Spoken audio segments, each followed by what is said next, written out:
What's up, my good people? I want to talk about arrogance. My name is Hyim, licensed therapist out of California. If you ever hear somebody say, I don't ever do that, and you're giving them constructive criticism and feedback, and you hear them deny and deflect possibly, you're tripping, blah, blah, blah, which is kind of a gaslighting.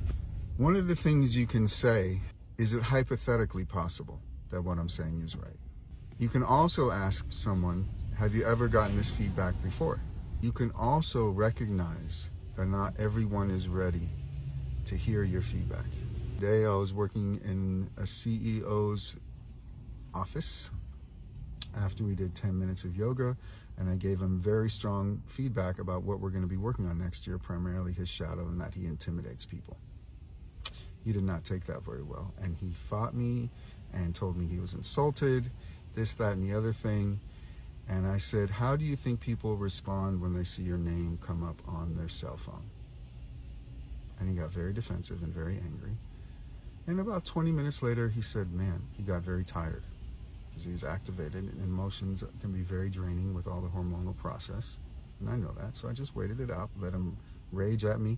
I held, as my godmother would say, his hot potato.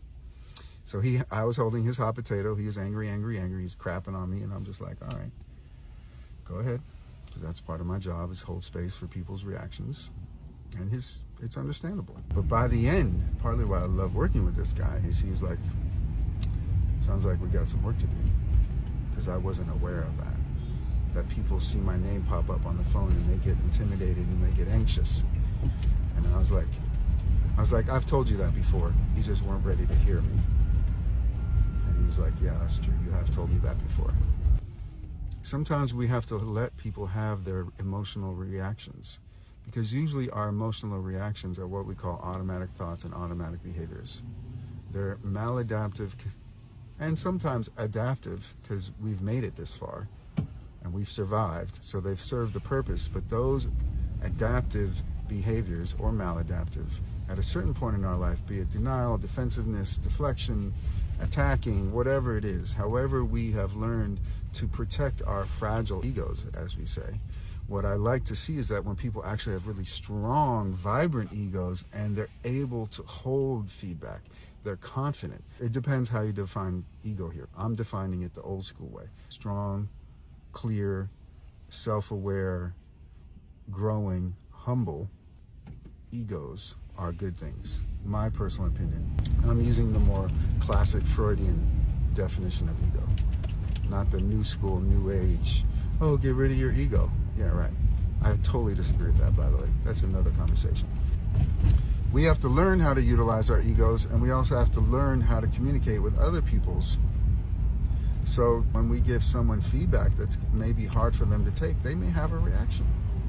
And we have to allow the arrogance to come forward, because that's the automatic response. But at a certain point, hopefully we're around people, or we hire people to give us feedback in such a way that we're able to develop and grow. That's my job. So I engage people's arrogance all the time, especially when I work with these, 23-year-old millionaire ball players. But sometimes they're also so confident that they're able to take really strong feedback because they know they're going to be okay. And a lot of what arrogance is they actually are afraid that they're not going to be okay. That if they hold this truth, they won't be okay. And so part of your work is letting them go through that process. And you have faith that they're going to be okay. They can handle it. So don't let people's arrogance turn you into kind of their enemy and you start attacking them. People will be arrogant, but that's usually, as we know, a cover for their fragility. That's often a trauma response. It's an adaptive response. And always, it's our opportunity to look at our fear and our unwillingness to look at our shadow, to look at our blind spots. That's why it's good to surround yourself with people you trust who can give you feedback. Where there's great light, there will be great shadows. My name is Hyim, licensed therapist out of California. Peace.